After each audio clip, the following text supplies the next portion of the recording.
მოგესალმებით. დღეს გვაქვს მართლაც რომ განსაკუთრებული მასალა თქვენგან. აი, ტექსტი, რომელიც საკმაოდ თამამ შეიძლება ითქვას, რადიკალურ იდეას განიხილავს. კი ბატონო. დილის 4 საათზე გაღვიძებას. ეს ხომ არ არის უბრალოდ რჩევა, ადრე ადექიო. არა, ნამდვილად არა. ეს უფრო მანიფესტს გავს, რაღაცნაირ ხედვას, თუ როგორ შეიძლება ამ ერთმა ჩვევამ, ერთი შეხედვით მარტივმა, მაგრამ, რეალურად ძალიან რთულმა. კი, რთულმა ნამდვილად. გამოიწვიოს დისციპლინის, სიცხადის და რაღაცნაირი ცხოვრებისეული მიზანდასახულობის, რადიკალური ზრდა.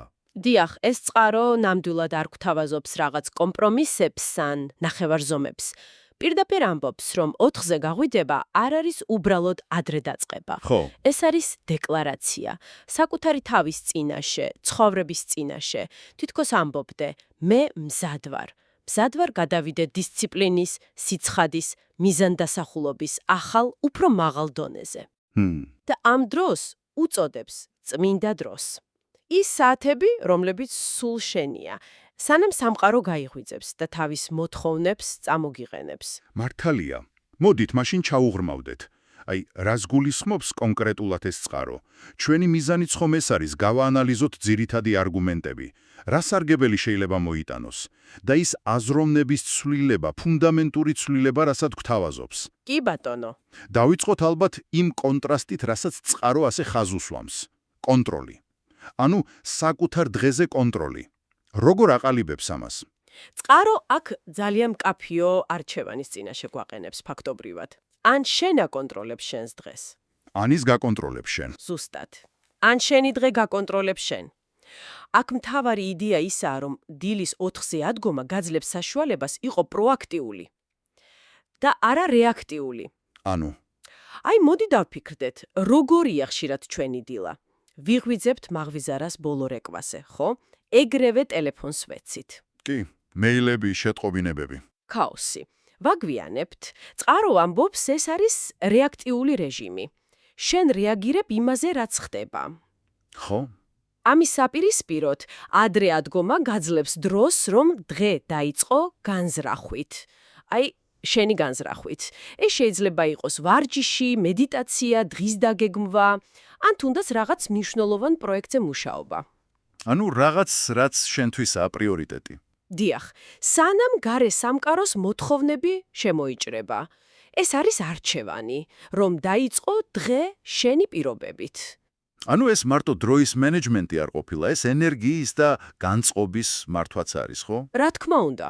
შენ თვითონ ქმნი დღის ტონს, იმის მაგილვად, რომ სხვისმა დღის წესრიგმა, ვიღაცის მეილმა ან ზარმა განსაზღვროს შენი განწყობა და პრიორიტეტები. წყარო საკმაოდ ძლიერ მეტაფორას იყენებს მახსოვს. ამბობს, რომ სწორედ ამ წმინდა საათებში ყალიბდებიან ჩემპიონები და ლიდერები. დიახ. და ეს იმ ადამიანებისგან განსხვავებით, ვინც მუდმივად სხვების მოლოდინებზე, სხვების მოთხოვნებზე რეაგირებით ცხოვრობენ. ხო. ქმნის რაღაცნაირ ფსიქოლოგიურ უპირატესობას, თითქოს უკვე მოიგედილა. გასაგებია. და აქ მივდივარ, ჩემი აზრით, ერთ-ერთ ყველაზე ღრმა და საინტერესო არგუმენტთან ამ წყაროში. დისციპლინა. ოღონდ არა უბრალოდ როგორც ქცევა, არამედ როგორც საკუთარი თავის პატივისცემის აქტი. კი. წყარო პირდაპირ ამბობს, რომ ეს არის საკუთარი თავის პატივისცემის რიტუალი. ეს ძალიან ძლიერი ფორმულირებაა, ცოტა მეტი რომ გვითხრა, რას გულისხმობს ეს. რა თქმა უნდა. წყარო მართლაც დეტალურად აღწერს იმ შინაგან ბრძოლას. იმ მომენტს დილის 4 საათზე, როცა მაღვიძარა რეკავს. ხო, ეგ ყველაზე რთული ალბათ. კი. სხეული წინაღმდეგობას გიწევს, თბილი საწოლი გიზიდავს, გონება კი, გონება ოსტატია მაგაში, ხო? უსასრულოდ გთავაზობს თავის მართლების მიზეზებს. კიდე 5 წუთი, დღეს ძალიან დავიღალე. არა უშავს ხვალ დავიწყებ, დღეს გამონაკლისი. ნაცნობი სიტყვებია. ხო, ყველასთვის. ეს არის ბრძოლა კომფორტის სურვილსა და იმ პირობას შორის, რომელიც შენს თავს მიეცი. და წყაროს მიხედვით, სწორედ ამ წინააღმდეგობას შეგნობულად დაძლევა, კომფორტზე უარის თქმა იმისთვის, რაც უფრო მნიშვნელოვანია. მიზნისთვის. დიახ, მიზნისთვის. ეს არის საკუთარი თავის პატივისცემის გამოხატულება.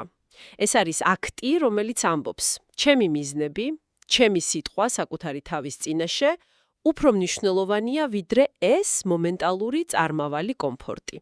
და ეს გამოდის პირდაპირ უკავშირდება იმას, რაზეც წყარო ასევე საუბრობს, საკუთარ თავზე კონტროლის დამყარება, იმპულსების მართვა. ზუსტად. მაგრამ როგორ ხდება, რომ ეს ერთი, თუნდაც რთული, მაგრამ მაინც განმეორებადი ქმედება ადგომა აყალიბებს რაღაც უფრო ფუნდამენტურს, აი მაგალითად, საკუთარი თავის რწმენას. წყარო ამას ხსნის იმ იდეით, რომ დისციპლინა გათავისუფლებთ. რაც პარადოქსულად ჟღერს, ხო? კი, თავიდან უცნაურია. მაგრამ კომფორტი ხშირად სტაგნაციის მომტანია. აზრის შემდეგშია. ყოველ დილით, როცა ამ შინაგან წინააღმდეგობას ძლევ და დგები, შენ რეალურად ამყარებს შენს ავტორიტეტს. შენივე იმპულსების და სისუსტეების მიმართ. ანუ შენს არ მინდას მიმართ. დიახ, ზუსტად. შენ საკუთარ თავს უმტკიცებ პატარა, მაგრამ ძალიან მნიშვნელოვან გამარჯვებას, რომ შენ ხარ შენს საბაბებზე ძლიერი, შენს სიზარმაცეზე, შენს ეჭვებზე ძლიერი. და ეს გროვდება, ხო?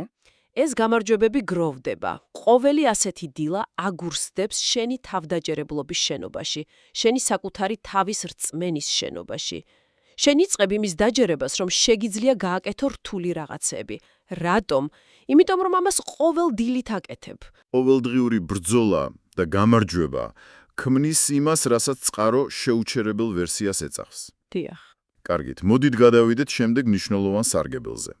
წყარო აღწერს სიცხადეს და ფოკუსს. რატომ არის მაინც და მაინც დილის 4 საათი ასეთი განსაკუთრებული ამისთვის? დღისითაც ხომ შეიძლება ფოკუსირება? შეიძლება, მაგრამ წყარო ძალიან პოეტურადაც კი აღწერს ამ დროის უნიკალურობას. მთავარი ფაქტორი არის სიჩუმე. და ყურადღების განფანტველი ფაქტორების თითქმის სრული არარსებობა. აი წარმოიდგინე, ტელეფონი არ რეკავს, ახალი მეილები არ მოდის, სოციალური ქსელები მიძინებულია. სახლშიც სიჩუმეა სავარაუდოდ. კი, სახლშიც სიჩუმეა. და წყარო ამბობს, რომ ეს სიჩუმე არ არის სიცარიელე. პირიქით, ეს არის სისავსე. ეს არის მენტალური სივრცე, სადაც შენს აზრებს შეუძლია თავისუფლად იმოძრაონ. სადაც შეგიძლია ღრმად დაფიქრდე მნიშვნელოვან საკითხებზე. დაგეგმო, იოცნებო, ან უბრალოდ იყო საკუთარ თავთან. ხო, დღის განმავლობაში გონება სულ გადატვირთულია ინფორმაციით. მუდმივი შეტევა, დილის ეს საათები კი ერთგვარი თავშესაფარია მხმაურისგან, სიწმინდეა. და ეს მარტო პრაქტიკული სარგებელი არ არის, ხო? ანუ ნაკლები ხელის შემშლელი ფაქტორი. წყარო თითქოს უფრო ღრმა, ლამის სულიერ მნიშვნელობასაც ანიჭებს ამ დროს. მახსოვს ახსენებს ისტორიულ მაგალითებს. დიახ, კი, თუ ამას უფრო ფართო, კულტურულ და ისტორიულ კონტექსტში განვიხილავთ, წყარო გვახსენებს, რომ ბერები, მწერლები, მხატვრები, მეცნიერები, ლიდერები საუკუნეების მანძილზე აფასებდნენ ამ განთიადამდელ საათებს. რატომ?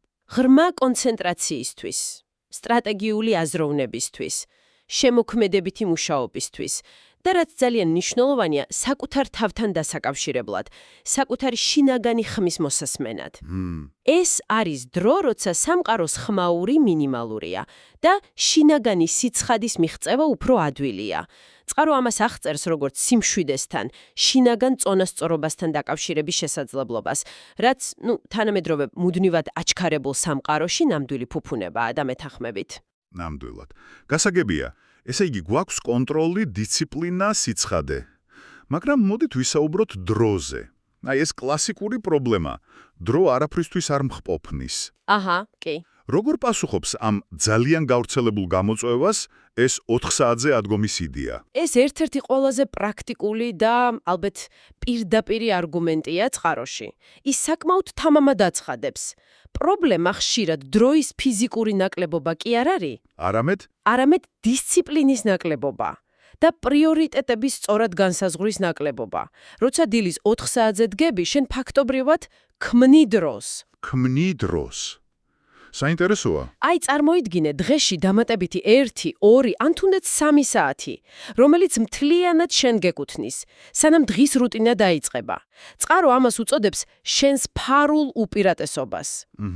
კარგი ტერმინია. ეს არის დრო, რომელიც შეგიძლია გამოიყენო იმ საქმეებისთვის, რისთვისაც სულ ამბობ, რომ დღის განმავლობაში დრო არასდროს მრჩება.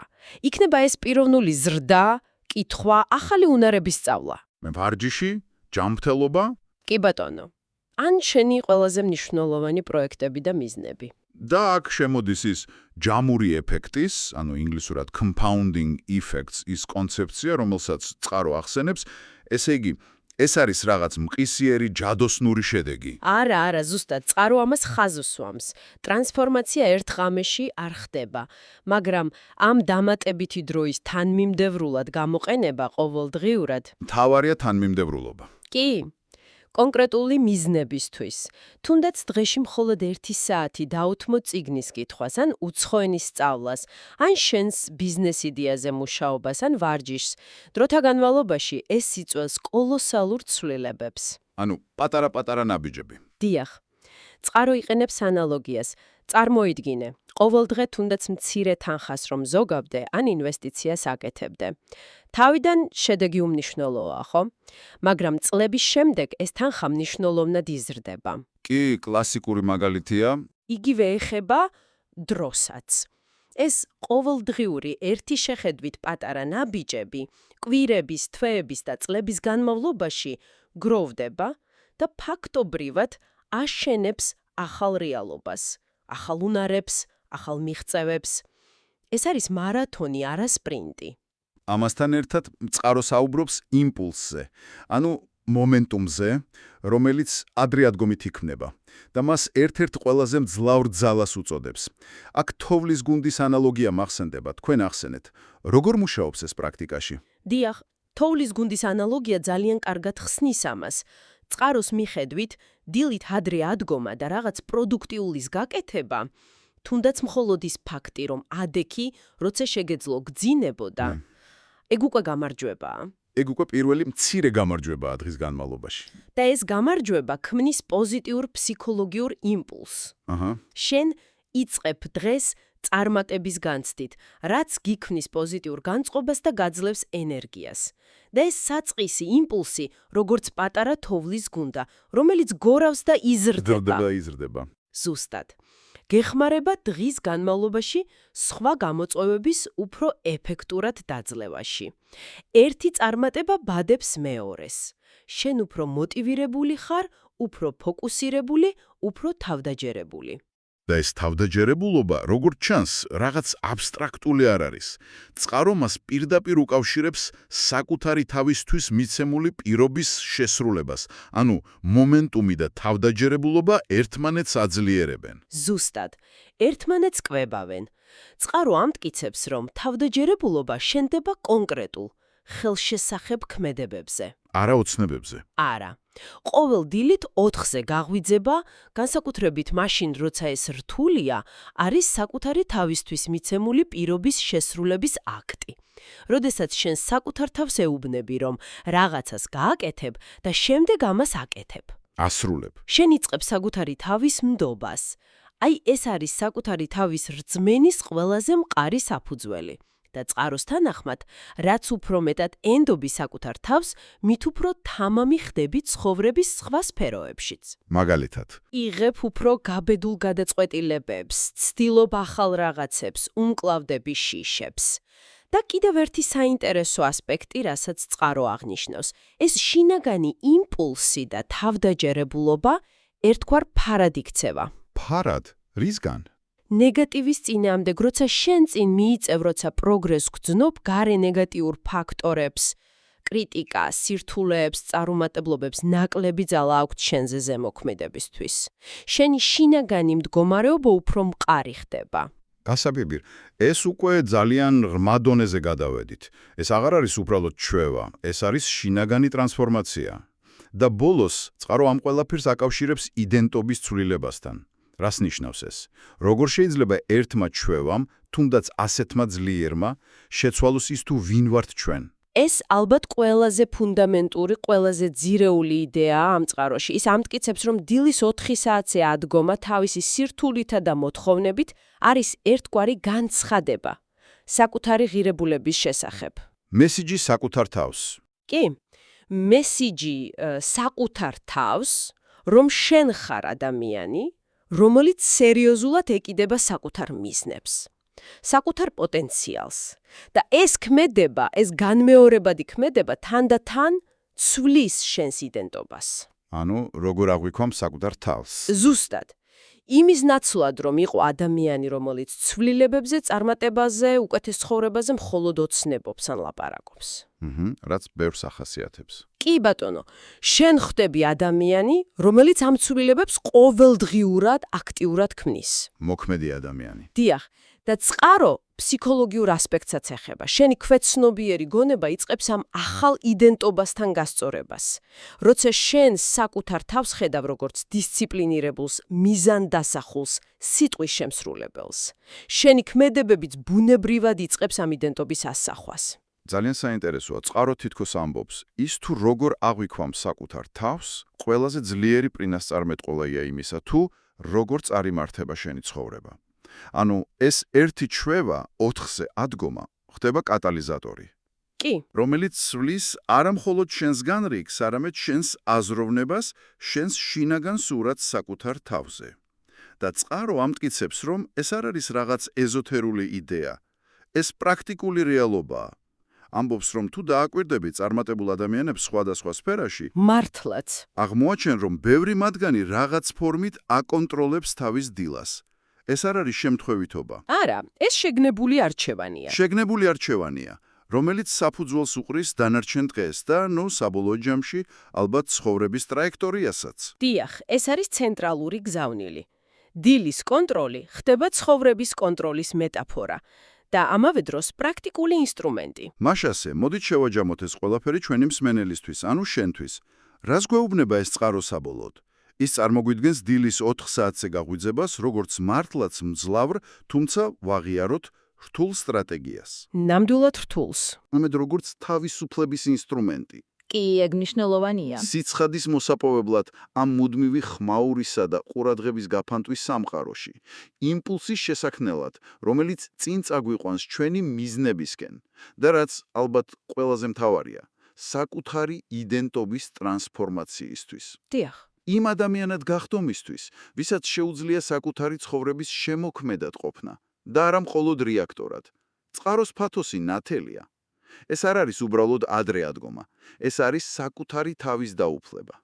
და რაც განსაკუთრებით დამაფიქრებელია ჩემი აზრით, არის ის, რომ წყარო თითქმის მთლიანად, აბსოლუტურად ფოკუსირებულია შინაგანი სამყაროს ტრანსფორმაციაზე. ხო, დისციპლინა, თავდაჯერებულობა, მენტალური სიცხადე, ახალი უფრო ძლიერი იდენტობის ჩამოყალიბება. კი, შინაგანი ბრძოლა და გამარჯვება ამთავარი. ზუსტად. ეს არის ბრძოლა და გამარჯვება საკუთარ თავზე, საკუთარ სისუსტეებზე, საკუთარ კომფორტის ზონაზე. და სწორედ აქედან გამომდინარეობს ერთ ძალიან საინტერესო კითხვა, რომელზეც წყარო მხოლოდ მცირე თითქმის შეუმჩნევლ მინიშნებას გვაძლევს. კერძოდ, როდესაც ადამიანი განიცდის ასეთ ღრმა, ასეთ ფუნდამენტურ შინაგან ცვლილებას, რომელიც ერთი შეხედვით მხოლოდ ერთი, თუმცა ძალიან მომთხოვნი ჩვევით არის გამოწვეული, რა მოულოდნელი და შესაძლოა გაუთვალისწინებელი გარეგანი გამოძახილი, რა ეფექტი შეიძლება კონდეს ამას მის გარე სამყაროზე.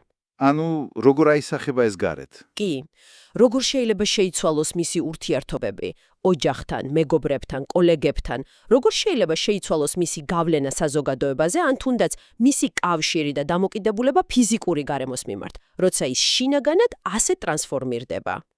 საინტერესო კითხვაა. წყარო ახსენებს, რომ შენ შთააგონებ სხვებს შენი მაგალითით, ეს კი, მაგრამ იქნებ ეს ეფექტი ბევრად უფრო მრავალშრიანია. ბევრად უფრო შორს მიმავალი, ვიდრე უბრალოდ შთააგონება. ეს არის ის, რაზეც ნამდვილად ღირს დაფიქრება ამ მასალის გაცნობის შემდეგ.